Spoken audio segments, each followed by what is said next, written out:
أعوذ بالله من الشيطان الرجيم. بسم الله الرحمن الرحيم.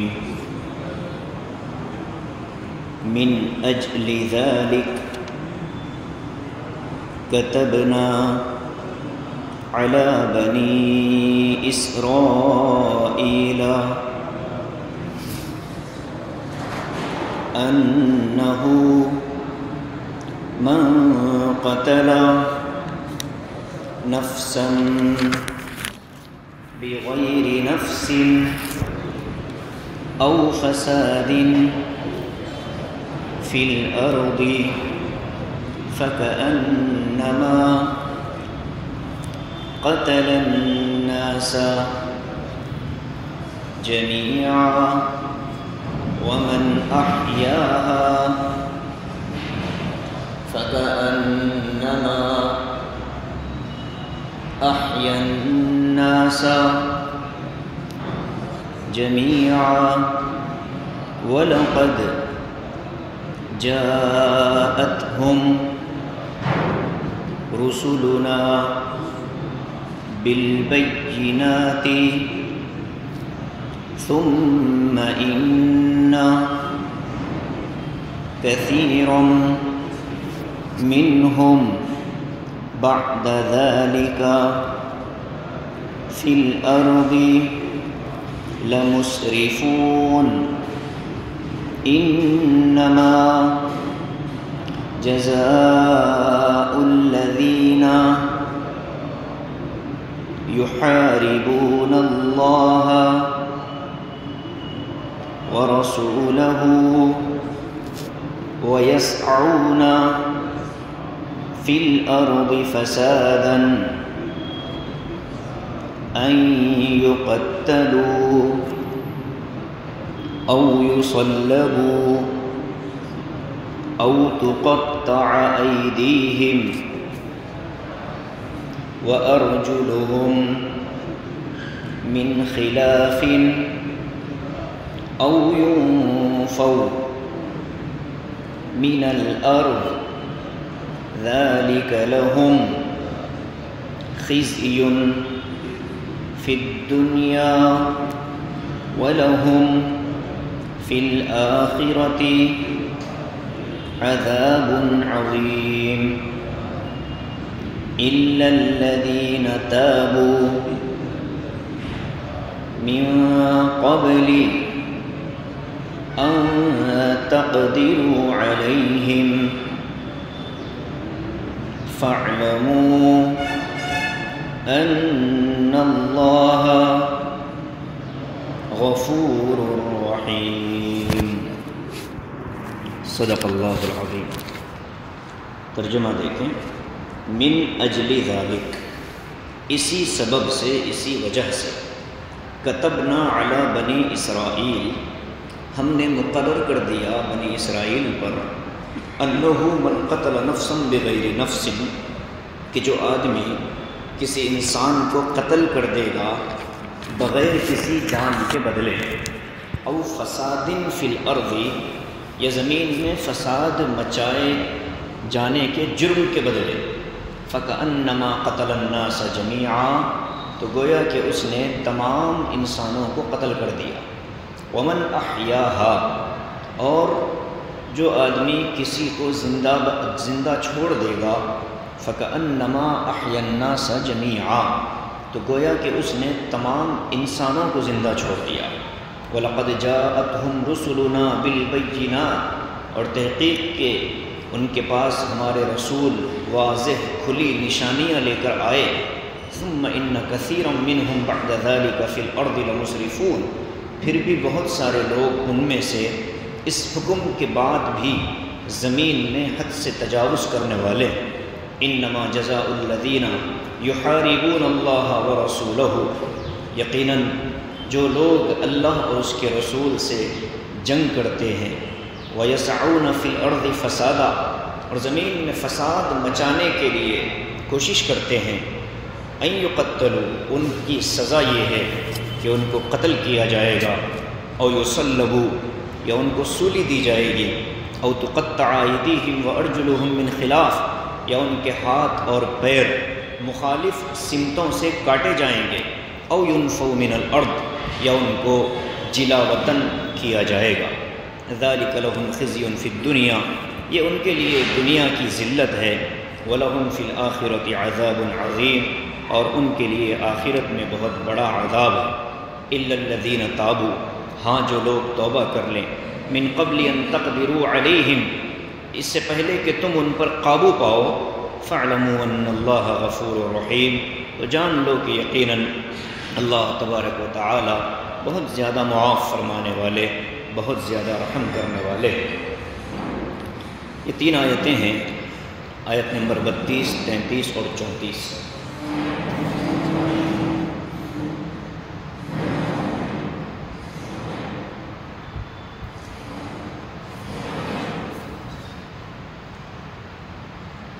گزشتہ مضمون کا جو اختتام تھا وہ یہ تھا کہ حضرت آدم علیہ السلام کے بیٹوں میں سے قابیل نے حابیل کو قتل کر دیا تھا۔ یاد رکھنے کے لیے میں نے کہا تھا کہ قاف سے قابیل ہے اور قاف سے قاتل ہے۔ اس واقعے کو قرآن میں بیان کرنے کی وجہ بھی میں نے بتلائی۔ وہ وجہ یہ تھی کہ یہودیوں کے اور بنی اسرائیل کے دماغوں میں ایک زعم تھا کہ ہم اللہ کے محبوب اور اس کے بیٹے ہیں، نحن ابناء اللہ و احباء، ان کا یہ دعویٰ تھا کہ ہم اللہ کے محبوب ہیں، نبیوں کی اولاد ہے، لہذا ہمیں اللہ تعالیٰ کوئی بڑی سزا نہیں دے گا۔ تو اللہ تعالیٰ نے اس کا جواب دیتے ہوئے حضرت آدم کے حقیقی بیٹوں کے واقعے کو ذکر کیا کہ قابیل جو تھا حضرت آدم کا حقیقی بیٹا تھا، لیکن سزا کے اعتبار سے اس کی سزا دنیا والوں کی سزا کے مقابلے میں سب سے زیادہ ایک جز اللہ نے بیان فرمایا۔ فوراً دوسرا جز اللہ نے بیان فرمایا کہ مدینہ طیبہ میں اوس اور خزرج نام کے 2 قبیلے آباد تھے۔ ہم جانتے ہیں کہ جس وقت حضور پاک صلی اللہ علیہ وسلم نے ہجرت فرما کر مکے سے مدینے کا رخ کیا تو وہاں اوس اور خزرج نام کے 2 قبیلے رہتے تھے۔ ان قبیلوں میں برسہا برس سے لڑائی چلی آتی تھی، اختلاف بہت شدید تھا، قتل ہوتا تھا، اتنی جنگیں ہوتی تھیں کہ کسی شادی میں جمع ہوتے تو وہاں ایک دوسرے کے خاندان کی بڑائی بیان کرنا شروع کرتے، ایک اچھا ماحول رہتا، اشعار یہاں سے یہ سناتے، یہاں سے یہ سناتے، ہوتے یہ ہوتا کہ یہ ایسا کوئی شعر کہہ دیتا کہ تمہارے خاندان اور تمہارے قبیلے والے ہمارے مقابلے میں کچھ نہیں، تو فوراً یہ آدمی کھڑا ہوتا اور کہتا کہ چلو مقابلہ کرتے ہیں۔ تو ایک اچھی خاصی شادی کا موقع ہوتا، لیکن وہ قتل و غارت گری کا میدان بن جاتا۔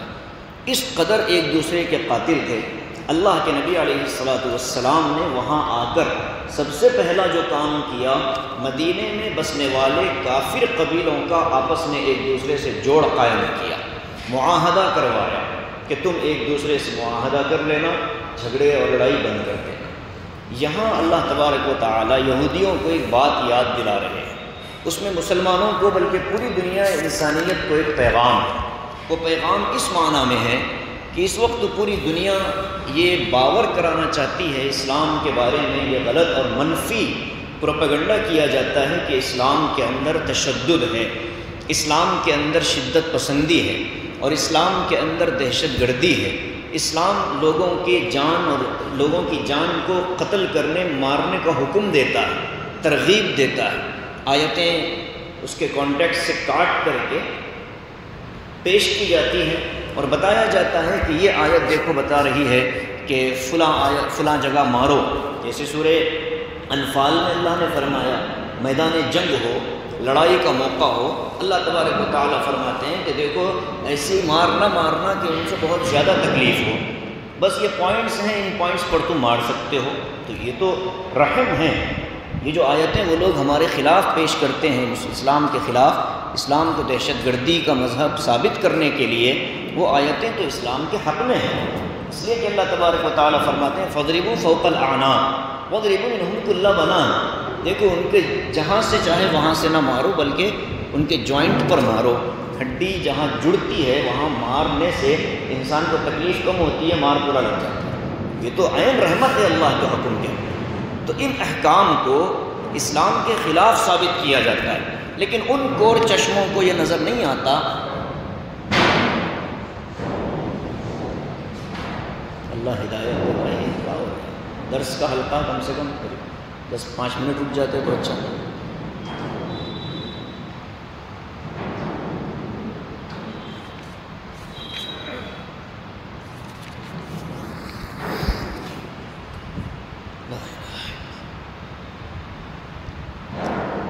ان کور چشموں کو یہ نظر نہیں آتا کہ جس قرآن پر انگلی رکھ رہے ہو، جس قرآن کی آیتوں کو آگے پیچھے مطلب سے کاٹ کر مسلمانوں کو بدنام کرنے کی، قرآن پاک کو بدنام کرنے کی ناکام کوشش کر رہے ہو، اسی قرآن کے اندر یہ حکم بھی موجود ہے. یہ آیت ذہن میں رکھیں، سورہ مائدہ کی آیت نمبر 32، یہ ذہن میں رکھیں. پوری دنیا انسانیت کو یہ چیلنج دے سکتے ہیں آپ.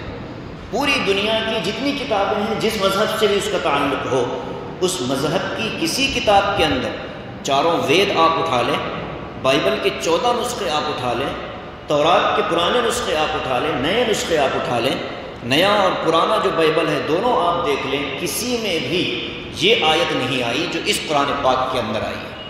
یہ فخر ہے مسلمانوں کے لیے، قرآن کا یہ امتیاز ہے. کیا عجیب پیرائے میں قرآن نے ایک بات بیان کی. قرآن نے کہا کہ چونکہ قابیل نے حابیل کو قتل کیا، قابیل نے حابیل کو قتل کیا، اور اس قتل کے بعد اس کو جو ندامت اور شرمندگی ہوئی، اور اس شرمندگی پر فَأَصْبَحَ مِنَ الْخَاسِرِينَ کہ وہ نقصان اٹھانے والوں میں ہو گیا. گزشتہ میں نے ایک بات عرض نہیں کی، وہ آپ کے ہمارے فائدے کے لیے سنا دیتا ہوں. وہاں آخری میں یہ بات آئی تھی کہ حضرت حابیل کی نعش کو دفن کرنے کے لیے اللہ تعالیٰ نے پرندے کو بھیجا. ہم جانتے ہیں کہ یہ دنیا کا پہلا قتل تھا.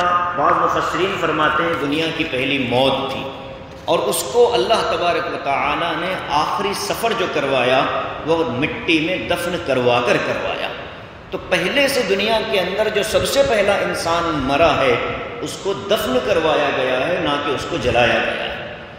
تو یہ بھی اسلام کی حقانیت کی ایک دلیل ہے. پیغمبر اسلام یہ واقعہ مانتے ہیں. یہ واقعہ وہ لوگ بھی مانتے ہیں جو دفن نہیں کرتے بلکہ جلاتے ہیں. یہ واقعہ وہ لوگ بھی مانتے ہیں کہ جو تابوت کے اندر رکھ کر کے اس کو بہا دیتے ہیں. یہ واقعہ ہر مذہب والا یقین کے ساتھ مانتا ہے، لیکن بعض کم علمی کی وجہ سے وہ لوگ اپنے مردوں کو جلا دیتے ہیں. تو ہمیں سمجھنا چاہیے کہ سب سے پہلے جو تدفین ہوئی ہے میت کی، وہ دفن کے معاملے میں ہوئی ہے، یعنی کہ مٹی میں اس کو دفن کیا گیا ہے، نہ کہ جلایا گیا. تو اللہ فرماتے ہیں کہ دیکھو اس قتل کی وجہ سے ہم نے ایک قانون بنایا. اس قتل کی وجہ سے ہم نے ایک قانون بنایا. وہ قانون کب سے چلا؟ حضرت آدم علیہ السلام کے زمانے سے بنی اسرائیل کے نبیوں تک وہ قانون چلا، اور پھر آج قرآن مقدس میں اللہ نے اس کو بیان فرمایا. تو آج بھی دنیا میں یہی قانون ہے. قانون کیا ہے؟ قانون اللہ بیان فرماتے ہیں من اجل ذالک، اسی وجہ سے. یہ کون سی وجہ ہے؟ قابیل کے حابیل کو قتل کرنے کی وجہ سے. کتبنا علی بنی اسرائیل، ہم نے بنی اسرائیل پر لکھ دیا ہے. کتبنا لکھ دیا ہے، لازم کر دیا ہے، فرض کر دیا ہے.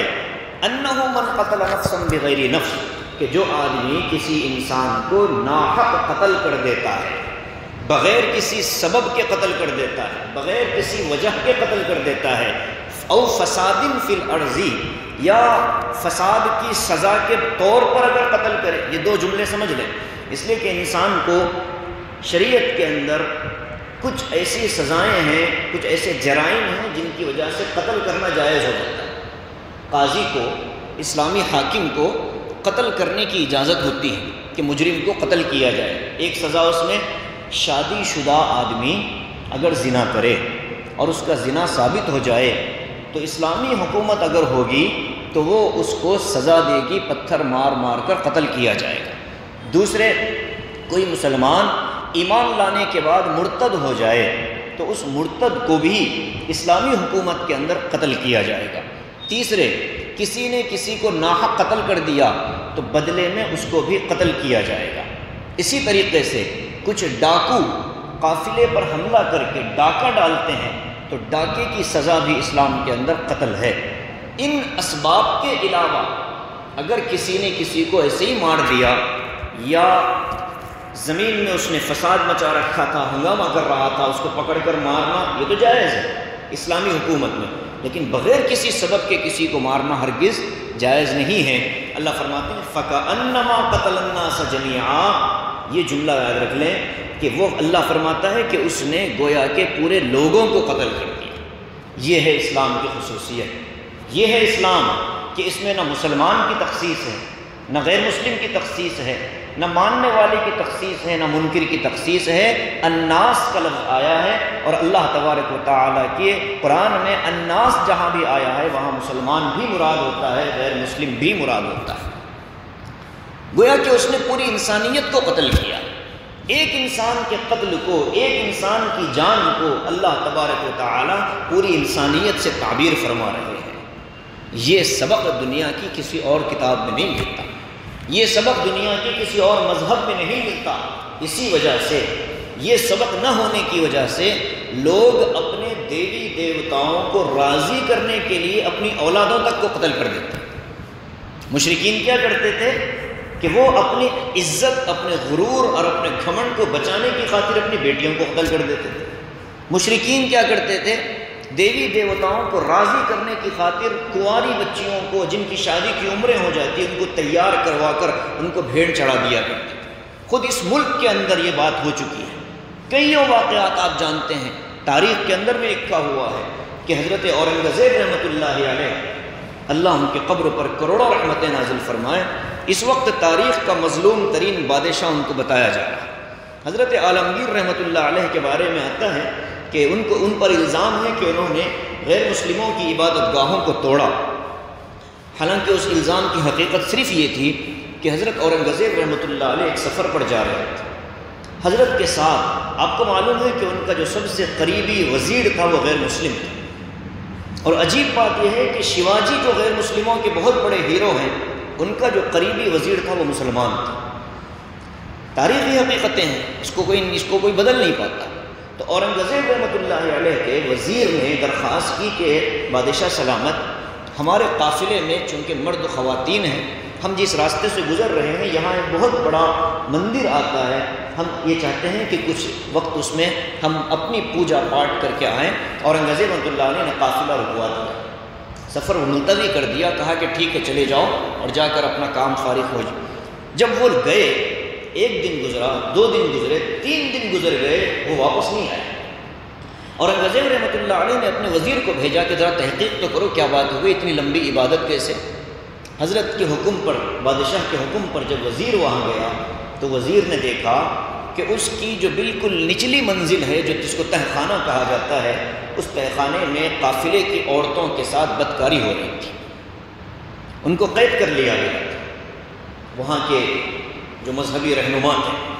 تو اورنگزیب رحمۃ اللہ علیہ کو اس کی اطلاع ملی تو انہوں نے کہا کہ جو لوگ اگرچہ کہ غلط عقیدے سے اپنے خدا کو یاد کر رہے ہیں، وہ ان کی نظروں میں وہ جگہ مقدس ہے، ان کی نظروں میں وہ جگہ مقدس ہے، تو ایسے ان کے عقیدے کے حساب سے مقدس جگہ کو اس طرح کالے کرتوتوں سے ناپاک کیا جا رہا ہے، تو یہاں اس مندر کا باقی رہنا انسانیت کے لیے نقصان دہ ہے، ہندو مذہب کے لیے نقصان دہ ہے، ہندوؤں کی عورتوں کے لیے نقصان دہ ہے، اس کو گرا دیا جائے۔ تو اس سبب سے حضرت نے یہ حکم دیا تھا بادشاہ سلامت نے۔ تو اس پورے کانٹیکس کو ہٹا کر کے صرف آخری پہلو کو دنیا میں پیش کیا جاتا ہے۔ یہ اسلام ہے کہ وہ یہ حکم دیتا ہے کہ کوئی کسی ایک انسان کو بغیر کسی وجہ کے مار دیتا ہے تو گویا کہ اس پر پوری انسانیت کے مارنے کی سزا ہوگی، پوری انسانیت کے مارنے کا اس کو جرم ملے گا۔ یہ ہے حکم۔ اگر کسی انسان کے دل میں یہ بات بیٹھ گئی کہ میں نے کسی کو بھی مار دیا بغیر کسی وجہ کے قتل کر دیا، تو شاید مجھے توبہ کی توفیق نہ ملے۔ 5ویں پارے میں ہم پڑھ کر آئے ہیں قتل عمد کے اندر کہ جو آدمی جان بوجھ کر کسی کا قتل کرتا ہے، علماء 2 طرح کی باتیں فرماتے ہیں، یا تو یہ کہ وہ ہمیشہ کی جہنم میں جلے گا، اس کی توبہ قبول نہیں ہوگی۔ یہاں شرط یہ ہے کہ مرنے والا مومن ہو۔ اگر کوئی مسلمان کسی مسلمان کو جان بوجھ کر مار دے بغیر کسی وجہ کے، تو علماء فرماتے ہیں کہ اس کی توبہ نہیں قبول ہوگی، وہ ہمیشہ ہمیشہ کی جہنم میں ہوگا، اللہ کا غضب اس پر آئے گا۔ بعض علماء فرماتے ہیں کہ نہیں، اگر صدقے دل سے اس نے توبہ کی تو اس کو ایک عرصے تک جہنم میں جلا کر پھر اللہ تبارک و تعالی جنت میں داخل فرمائے گا۔ دونوں پہلو خطرناک ہیں۔ یہ تو وہاں کا موضوع ہے جہاں مسلمان کا قتل تھا، لیکن جہاں انسان کے قتل کی بات آتی ہے تو اللہ فرماتا ہے گویا کہ اس نے پوری انسانیت کو قتل کر دیا۔ یہ آیت سمجھانی چاہیے دنیا والوں کو، زبان اپنی استعمال ہو، الفاظ قرآن کریم کے ہوں اور مفہوم سمجھائیں لوگوں کو کہ دیکھو جس اسلام کی جس قرآن کی 26 آیتوں کو تم جہادی آیتیں کہہ کر کے نکالنا چاہتے ہو، اس میں سے ایک یہ بھی تو آیت ہے کہ جس میں اللہ ناحق کسی کو مارنے سے منع کرتا ہے، اور صرف اتنا نہیں کہ بھئی ایک آدمی کا قتل ہے، بلکہ اللہ فرماتا ہے کہ گویا کہ پوری انسانیت کو قتل کر دیا۔ ایسی پیاری آیت دنیا کی کسی اور کتاب میں اللہ پاک نے نازل نہیں فرمائی۔ یہ جو وید ہے جس کو لوگ کہتے ہیں کہ حقیقی وید جو آسمانی کتابیں ہیں، ان کتابوں کے اندر بھی یہ آیت اور اس طرح کا مضمون نہیں پایا جاتا۔ اب اس کا دوسرا پہلو اللہ فرماتا ہے ومن احیاها، اور اگر کوئی کسی انسان کو زندہ چھوڑ دے، دوسرا ترجمہ کیا ہے کوئی کسی کی زندگی بچا لے، اور یہ ترجمہ زیادہ پسند کیا گیا ہے، کوئی کسی انسان کی زندگی بچا لے فَكَأَنَّمَا أَحْيَا النَّاسَ جَمِيعًا، تو گویا کہ اس نے پورے انسانوں کی زندگی بچا لی۔ یہ پہلو مارنے پر فرمایا کہ پورے انسانوں کو مار دیا، بچانے پر فرمایا کہ پورے انسانوں کو بچایا۔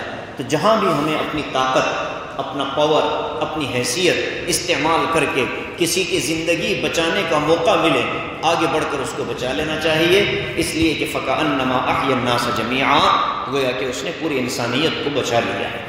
اس وقت لوگ ہسپتالوں میں پڑے ہوتے ہیں اور ان کو ضرورت ہوتی ہے کسی نہ کسی طرح کی، تو ایسے میں آگے بڑھ کر اگر ہم ان کی جان بچانے کے لیے کچھ بھی قربانی اپنی طرف سے دیتے ہیں تو میں سمجھتا ہوں کہ ہمارا یہ عمل فَكَأَنَّمَا أَحْيَا النَّاسَ جَمِيعًا کے تحت داخل ہو جائے گا۔ اور ایک بندے پر احسان کرنے سے اللہ تبارک و تعالیٰ کی طرف سے وعدے ہیں، پوری انسانیت پر احسان کرنے پر اللہ تبارک و تعالیٰ کیا کچھ نہیں عطا فرمائے۔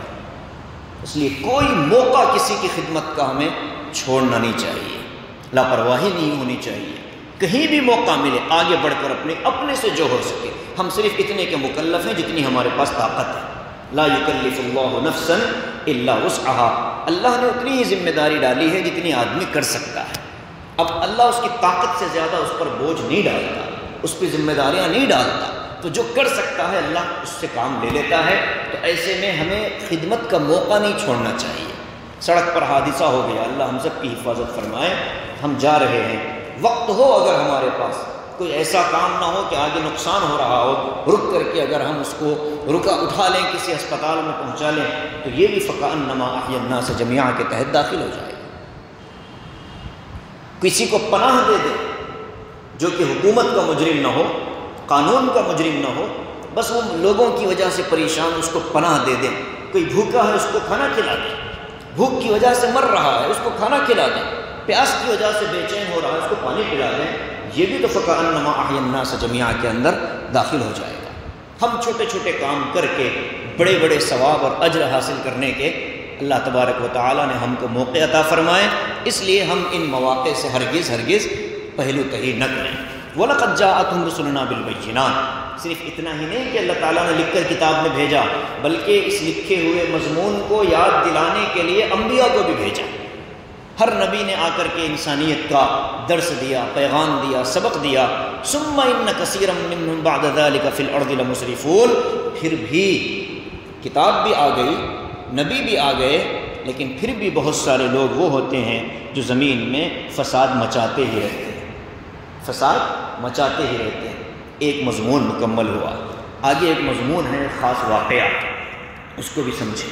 اس واقعے پر بھی اسلام میں اعتراض ہوتا ہے، بڑا زبردست اعتراض ہے۔ وہ واقعہ یہ ہے کہ اللہ کے نبی صلی اللہ علیہ وسلم کے دور میں ایک قبیلے والے آئے تھے حضور کے پاس۔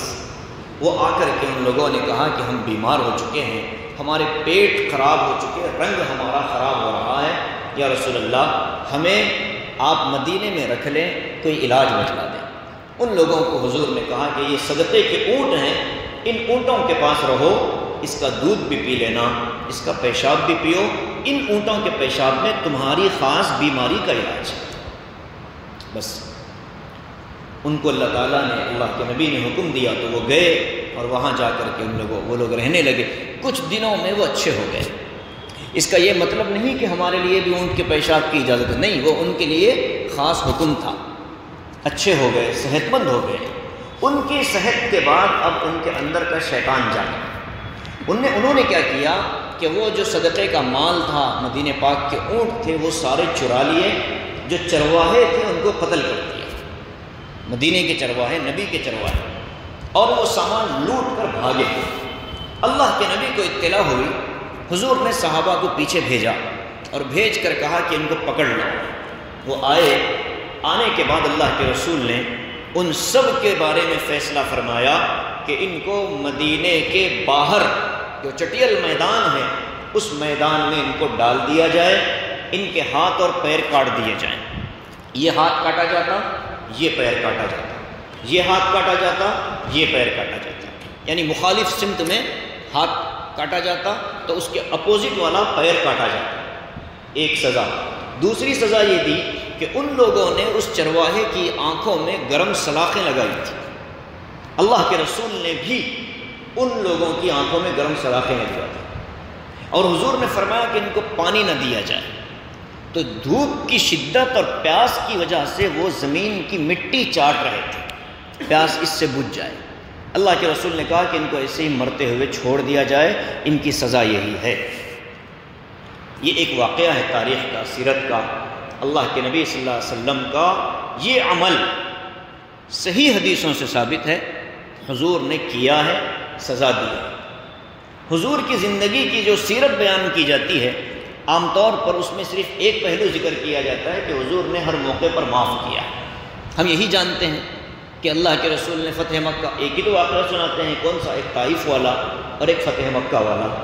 طائف میں مظلوم تھے، فتح مکہ میں فاتح تھے، تو مظلوم ہو کر بھی معاف کیا، فاتح بن کر بھی معاف کیا، دو پہلو سنا دیے جاتے ہیں۔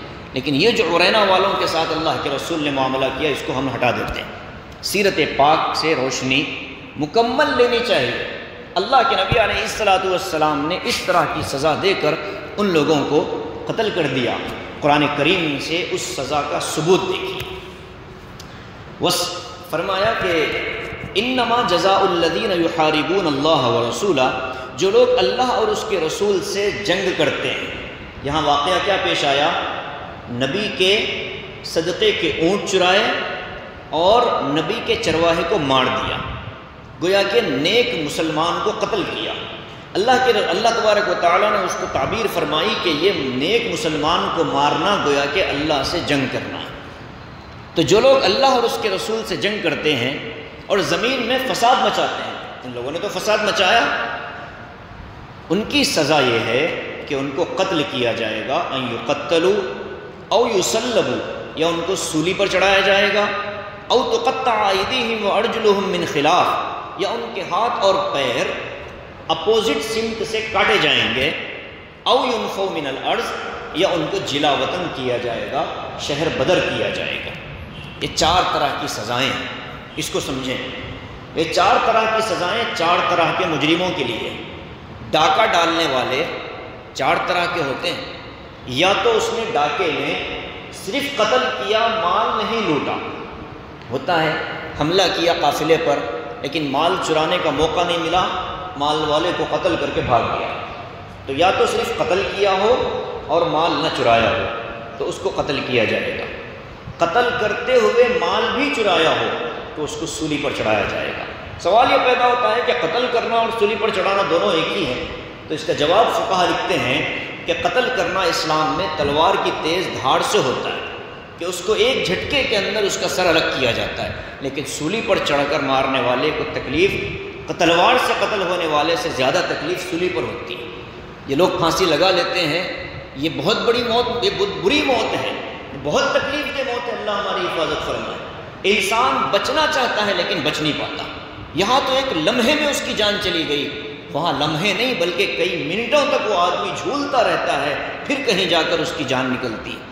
تو یہ سزا تلوار سے مارے جانے کے مقابلے میں سولی کی سزا زیادہ خطرناک ہے، تو اس نے چونکہ دوہرا جرم کیا اس لیے اس کو سولی پر چڑھایا جائے گا۔ تیسرا فرمایا کہ جو آدمی مال چرا لے، قتل کر لے دونوں کام ہو گئے، لیکن ساتھ ہی ساتھ کسی کو اس نے زخمی کر دیا اور قتل نہ کیا، صرف زخمی کیا، تو فرمایا کہ اس کے زخمی کرنے کی وجہ سے اس کے ہاتھ کاٹ دیے جائیں۔ یہ ہاتھ کاٹنے کی سزا چوری پر بھی باقی رہے گی، آگے درس میں آئے گی وہ بات، چوری کی سزا۔ اور چوتھی چیز یہ ہے کہ کسی نے پلاننگ پوری کر لی، ارادہ پورا کر لیا، نقشہ پورا بنا دیا، اسکیچ بن گیا، لیکن اس کو موقع نہیں ملا کہ وہ ڈاکہ ڈالے، تو ایسے پلانر کو اسلام کہتا ہے کہ اس کو ملک میں باقی نہ رکھو، یہ کبھی نہ کبھی اپنے پلان اور منصوبے پر عمل کرے گا، اس لیے اس کو شہر بدر کیا جائے گا۔ فقہا سوال قائم کرتے ہیں کہ شہر بدر کرنے کا مطلب کیا ہے؟ تو امام ابو حنیفہ رحمۃ اللہ علیہ نے فرمایا کہ یہ شیطان جہاں بھی جائے گا وہاں ڈاکہ ڈالے گا، اس لیے اس کو اس ملک سے اٹھا کر اس ملک میں بھیجا نہ جائے گا، بلکہ اس کو اس شہر سے اٹھا کر جیل میں ڈال دیا جائے گا، اس لیے کہ جیل میں کہاں ڈاکہ ڈالے گا وہ؟ بھائی ڈاکہ ڈالنے والے کو، چور کو آپ جہاں بھی رکھو گے چوری تو کرے گا، تو ہماری بلا دوسروں کے گاؤں کیوں ڈالی جائے؟ تو امام ابو حنیفہ فرماتے ہیں کہ اس کو یوں منتقل نہ کریں، بلکہ اس کو قید خانے میں ڈال دیں، یہ وہیں رہے گا جب تک کہ وہ چوری سے توبہ نہ کرے۔ یہ 4 طرح کی سزائیں، 4 طرح کے جرائم۔ اللہ فرماتا ہے ایک تو ان کو دنیا میں یہ ذلت ہے سزا کی، آخرت کا عذاب اور سخت ہونے والا ہے۔ ناحق کسی کا مال لے لینا، ناحق کسی کے مال میں اس کی اجازت کے بغیر تصرف کرنا بہت بڑا جرم ہے۔